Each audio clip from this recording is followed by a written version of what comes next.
Elevation to Krishna Consciousness, Chapter 2nd, we were discussing that this material world is like a prison, and anyone, whatever activities they are doing here, it's not their pastimes.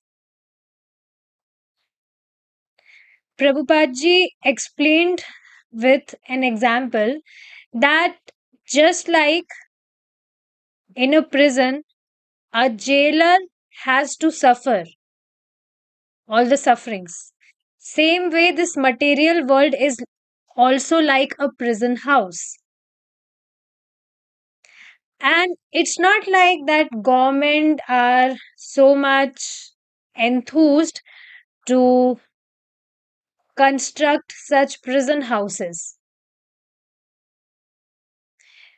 It's just those people, the citizens, they they engage themselves in such crimes that to so for punishing them, government has to construct prison houses.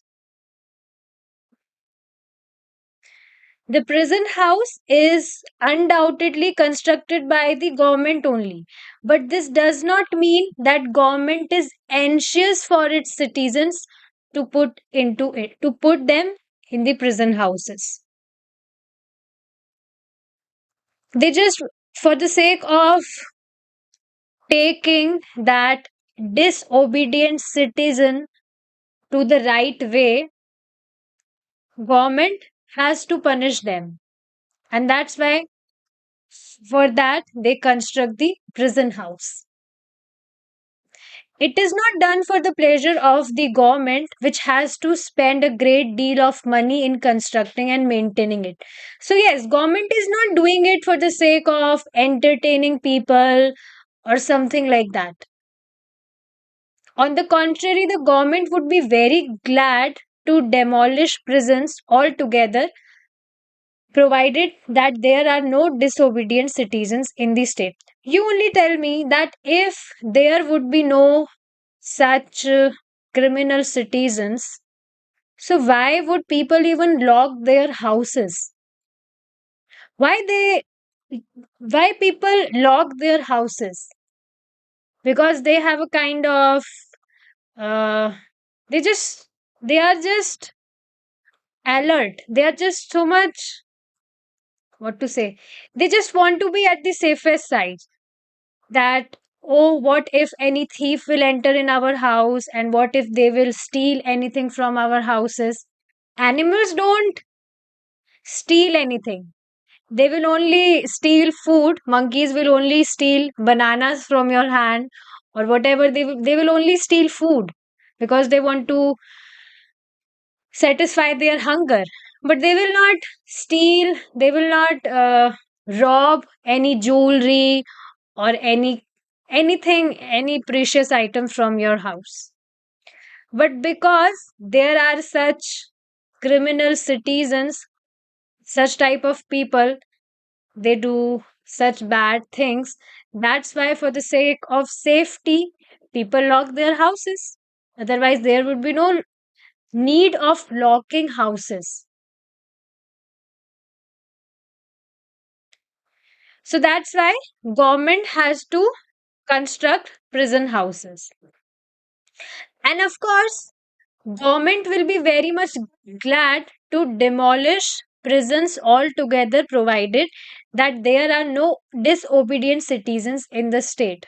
Everyone wants that there should not be any such citizens, and if it will be there, if this will possible, then there will be no fear of any safety or something. So, in the same way, this material world is created by the Supreme Lord. But the Supreme Lord does not will that living entities be put in it. So this material world is also like a prison house, and it is created by Lord only. But it's not like that Lord is very much He has a kind of envy with us. They are just anxious to put us into this material world, into this prison house. No, they have created this so that living beings who are who think that we will be satisfied by doing limited things, by gratifying our senses. So that's why Lord himself has created this material world. But Supreme Lord does not want us that we live here, because prison house is really not a good place. Have you ever seen a prison house practically, apart from movies? I remember once I went to a yatra, Padayatra. So my younger brother, he wanted to go to washroom. So there was one police station nearby. We went there. So I saw there was one locker and one man was sitting. He was just wearing a blanket and he was sitting quietly. He was thinking something. Everywhere there were darkness, and he was just sitting quietly. He was thinking something. Literally, this I can still remember that image in my mind. Prison house is really not a good place.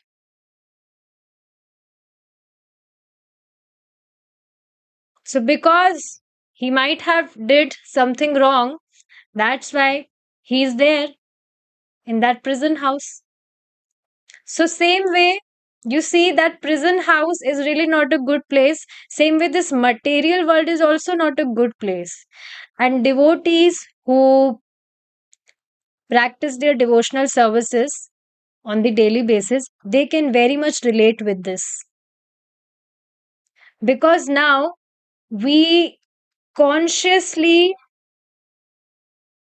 we become so much conscious that we can clearly see sufferings, that how much we are suffering here.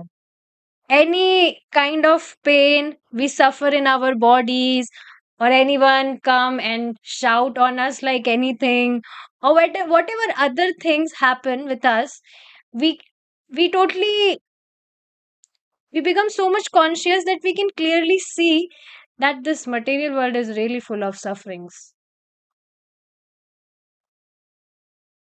It's not like sufferings were not there earlier. It was there from starting. It is there from eternal time. But as devotees practice their devotional services, they chant holy names of Lord, they become more and more conscious. And as they become more and more conscious, they become more and more detached from this material world. And they become more and more attached to Krishna. So, see, very practical thing. It's not like if we are detaching ourselves from this material world, so it's not like our life is becoming so much, what to say, tasteless, rasheen, if we say in Hindi.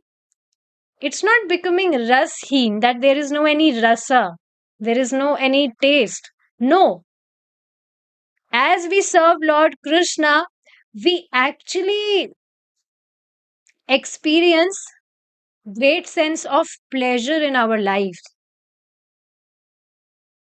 So detaching from material world is not that our life become very boring. It's not like that. People, outside people, materialistic people might think like this. Oh, these people, they're just good for nothing. They are just becoming Babajis. We are not becoming any Babajis. We wear nice, clean clothes. We consume nice Krishna Prasadam. We are not becoming Babajis. But they might think like this, that they are not enjoying their lives. Oh, poor people. But it's not like at all. It's just we know where real happiness real exists. So this is really a great fortune. So yes, the living entities themselves make that decision. The residents of this material world are therefore different from those who are eternally engaged in the transcendental pastimes of the Supreme Lord. The impersonal monists have no information of full fledged independent life in the eternal spiritual realm.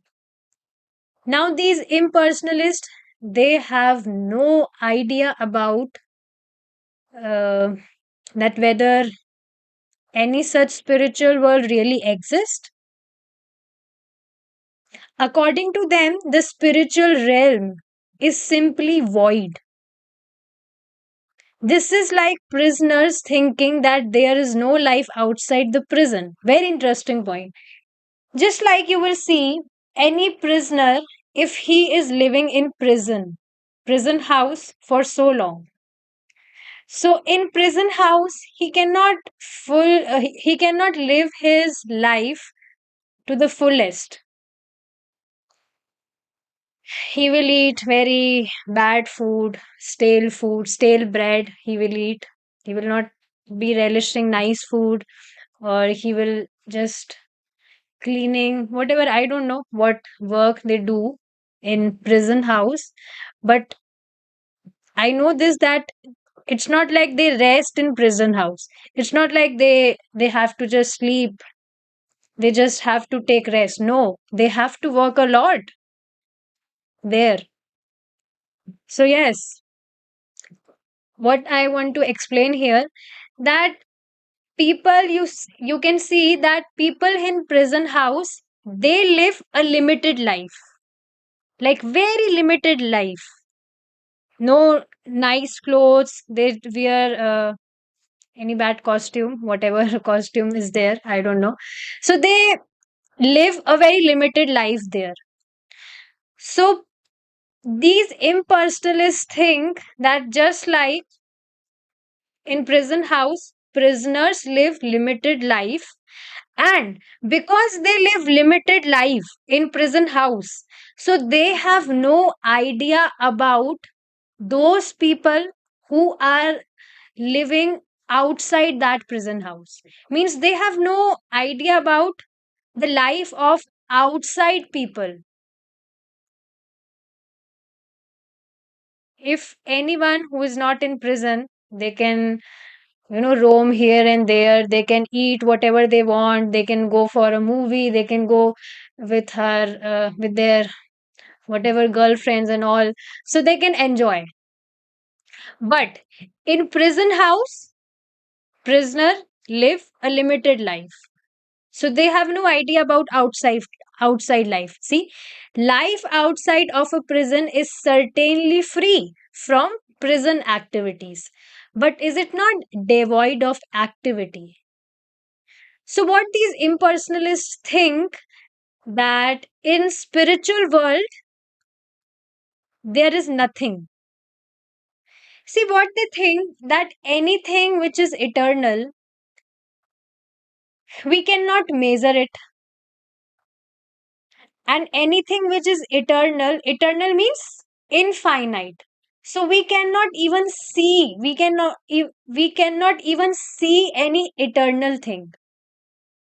So because spiritual world is also eternal, so spiritual world is also simply void.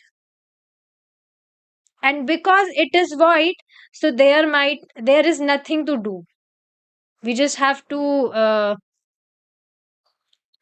we will just mix in Brahm Jyoti. That's it. There are no activities which we can perform there, because spiritual world is simply void.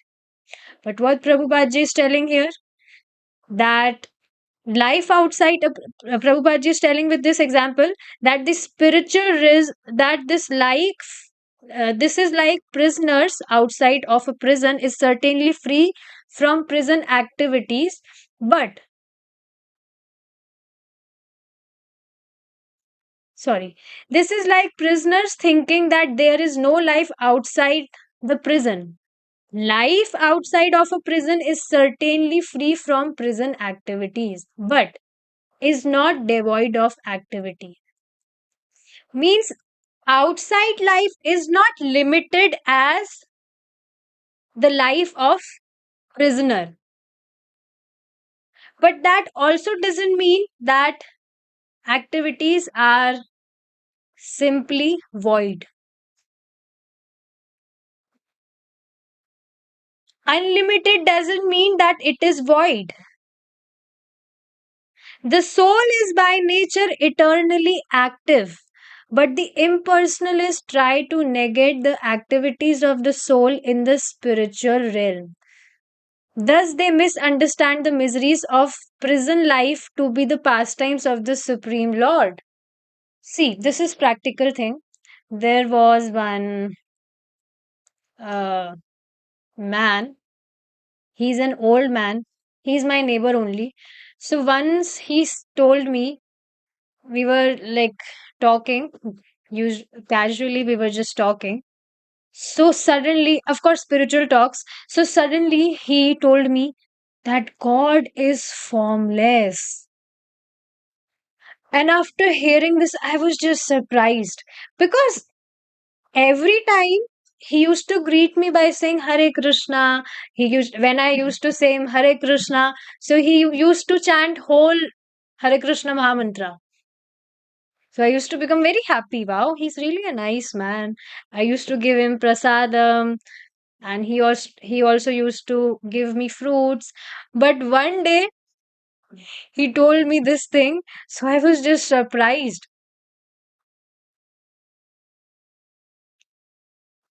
See, we often hear these things in discussion, but if you will meet anyone who say these things on your face, how will you feel? It is like poison, isn't it? So that old man, he told me, God is formless. Of course, he was telling me this in Hindi language. He said, because we can't see God. Have you ever seen God? He was saying me like this. Have you ever seen God? No. So God is formless. He has no form. My Guruji has told me. I am also initiated. I have also got Diksha from my Guruji. And my Guruji told me that you can't see God. Because God is formless. But this is not reality. They just don't think that we have so many defects because of so many defects because of our we can't see transcendental God with our material senses. So they don't understand this thing and they just speculate things like this. So, yes, they think that anything which is eternal, which is infinite, it cannot be seen. We are soul, but we can't see ourselves also. Have you ever seen your Atma? Have you ever seen your soul? No, right? Because it is formless. That's why. Otherwise, if it had a form, then you might see that, but you can't see it. That's why, because it is formless. That's why you can't see it. So this is their understanding, which is all foolishness. I've told this thing many times that just like we see on this body, it has a form.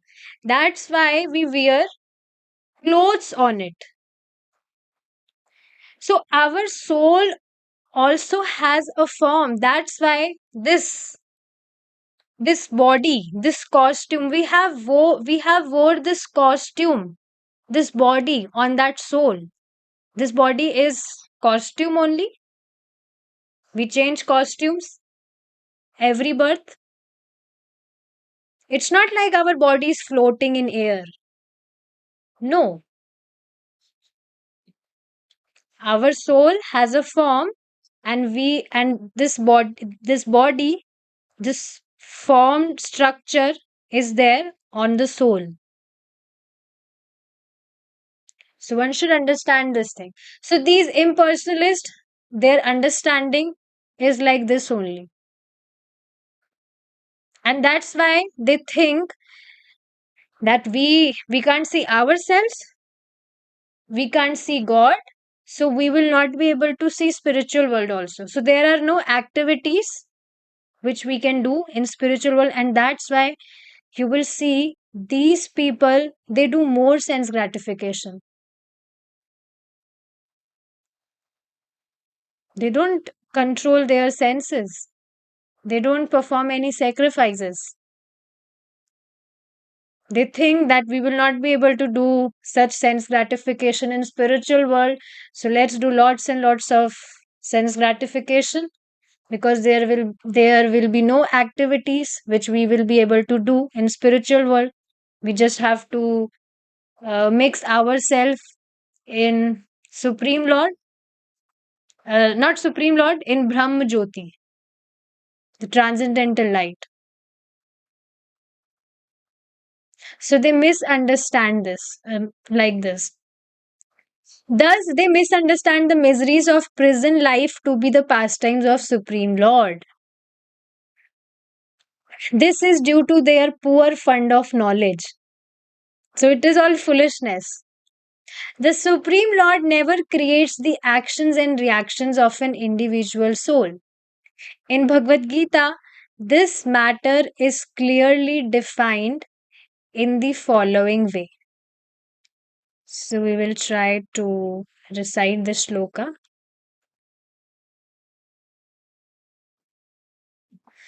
न कर्तृत्वं न कर्माणि लोकस्य सृजति प्रभु न कर्मफल संयोग स्वभावस्तु प्रवर्तते. Let me just set this.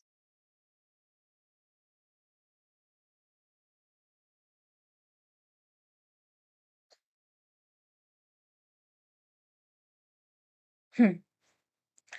न कर्तृत्वं न कर्माणि लोकस्य सृजति प्रभु न कर्मफल संयोग स्वभावस्तु प्रवर्तते न दत्ते कस्यचित् पापं न चैव सुकृतं विभु अज्ञानेनावृतं ज्ञानं तेन मुह्यन्ति जन्तवः. न दत्ते कस्यचित् पापं न चैव सुकृतं विभुः अज्ञानेनावृतं ज्ञानं तेन मुह्यन्ति जन्तवः. The embodied spirit, master of the city of his body, does not create activities, nor does he induce people to act, nor does he create the fruits of action. All this is enacted by the modes of material nature. Nor does the Supreme Spirit assume anyone's sinful or pious activities. Embodied beings, however, are bewildered because of the ignorance which covers their real knowledge. It is clear from these passages that the sufferings of humanity are not to be equated with the pastimes of the Supreme Being, nor is the Supreme Being responsible for them.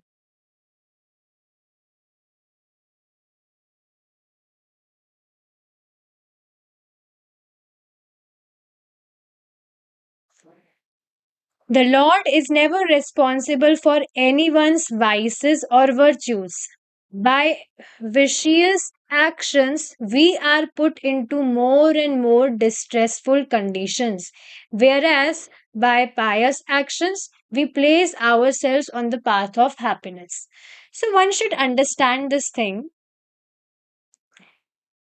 Uh, you might have heard about this law of karma. That whatever karma anyone do, whatever actions he perform, he get fruits accordingly. It's not like God is imposing fruits of our karmas on us. It is all planned.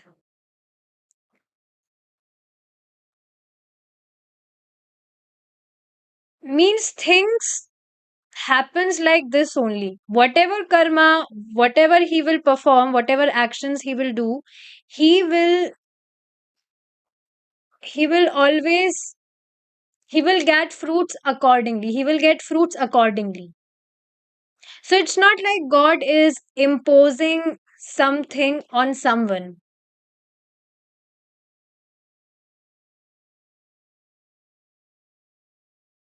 So by vicious actions, we are put into more and more distressful conditions. Whatever things we do, whatever activities we do in absence of Krishna, we means whatever things we do and we are not putting Krishna in center, then that is the phase we are putting us ourselves more and more in distressful conditions. And whereas by pious actions we place ourselves on the path of happiness. This man is the architect of his own material distress or happiness. Very wonderful line.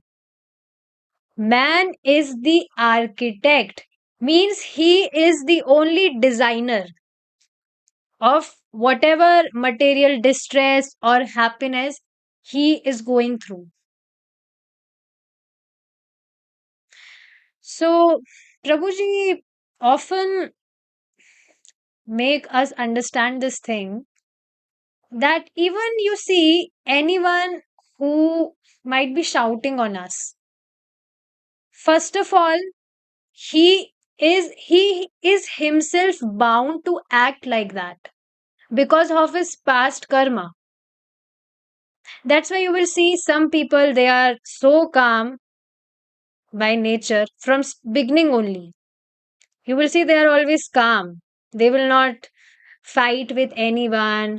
Anyone will say anything to them, then also they will not react. They're just, we don't care anymore. We are fine. And some people, they are so aggressive. They shout so much. They abuse so much. They can't digest their food if they will not abuse anyone. So some people are like that. So it is all because of their past karmas. You will see in like there will be two children of one mother, but you will see they both will have opposite, they will behave in opposite, they will behave oppositely. One will be of very calm nature, he might be shy, or he's full of mode of goodness. And another girl, she is very aggressive, she just gets furious in small small things or whatever other things. So see, although they both are siblings, they took birth from same mother, but then also they have so much different nature. So this is because of their past karmas. So anyone, whoever is behaving in whatever way, he himself is bound to behave like that because of his past karma.